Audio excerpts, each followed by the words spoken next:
Padreng, Dayo from Balsik, Hermosa, Bataan. Ang issue ng motor ni boss, mahirap ipasok yung cambio, pati pagbabawas mahirap. So ito nga, yung pinaglumaan natin, kinuha natin yung spring, tsaka yung dito sa ibabaw. Ngayon, pinatest drive natin kay boss.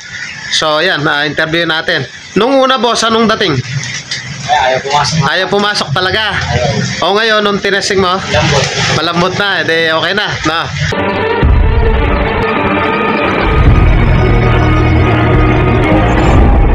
Kumusta kayo mga padreng at welcome back na naman sa ating channel. May dinala rito TMX 125 Alpha. Ang issue ng motor ni boss, yun nga, parang pigil daw yung takbo.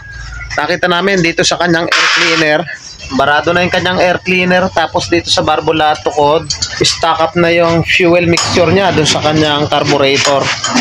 Tune up lang sana yung papagawa ni boss. Ngayon hanggang sa nagpapa-estimate siya na kung magkano magagastos, matigas daw yung kanyang cambio.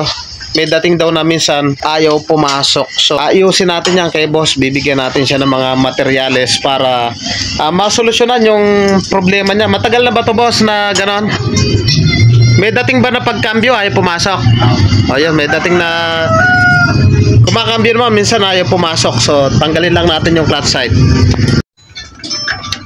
So yung mga padreng, tinanggal lang natin yung clutch side. Tatanggalin natin pati yung clutch AC. Ang tatargetin natin dyan yung kanyang pinaka-cambio. Hugutin natin yun. Minsan may kanto yun na pupudpod. So yun meron tayong i-donate kay boss. Ayan. Kailan sasalpak natin. O tanggalin lang natin to yung kanyang clutch AC. Ayan. Dayo from Balsik, Hermosa, Bataan. So ang issue nito, mahirap i-cambio. So syempre, hindi lang target natin yung hirap ng cambio, nabuksan na rin yung kanyang clutch side. Alamin natin kung tama yung pagka-assemble dito. Dahil marami nagkakamali dito sa clutch tsaka yung kanyang plate. Tanggalin na muna natin. Ayan. Sunod, clutch lining.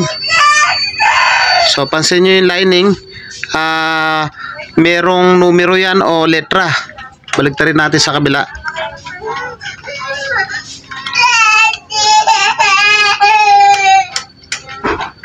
So nabura na. Dito. Ito tama naman. Tama. Ito. O yun, mali o. O mali ito. O baligtad tong isa. Yung nauna tama. Ito baligtad yung matalim, dapat ganyan. So ito lining tama. Ito. Check natin. O tama naman to. Yung pangalawa mali, ito tama. So tama.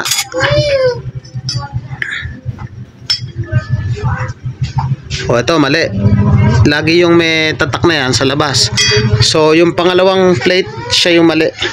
So pero hindi yan yung pinaka-issue nito. Yung kanyang cambio, hugutin mo yung cambio. Ayan. Hugutin lang natin to. Ang issue nito, mahirap i-cambio. Okay, hugot. Hugutin natin. Matigas lang. Oops, siya. O, pakitanggal mo rito, tumatama rito. Teka. Tumatama. Teka, kuha tayong tubo. So ito yung kanyang cambio, yung nasa kaliwa. So nakita kong issue, ito yung kanto na to, napudpud na. Napudpud na, ito yung bibigay natin sa kanya. Ayun, matalim pa, maganda pa. So shout out sa may-ari nito, Jason Paule from Balsik, Hermosa, Bataan. Sentro, no? Sentro 2 ba? 1? 4. Sentro 4. Ayan, malapit lang sa simbahan. Ayan na yung kanyang motor. Maswerte si boss. At meron tayong pang-donate sa motor niya. So yun, nasalpak na natin. So ito yung sinasabi ko. Dito, ayan. Ito yung mga kanto na yan. Ayan. Ito yung bumabatak o tumutulak. So nagkaroon siya ng, ayun nga, yung napudpud na. Ngayon yung kanyang clutch lining, kanina nga yung plate baligtad yung pangalawa. Pudpud na rin yung kanyang clutch lining. So pansinin nyo, ayan o. Napakanipis na. Ito makapal pa yung sa likod. Dito pudpud na. Halos na ubos na.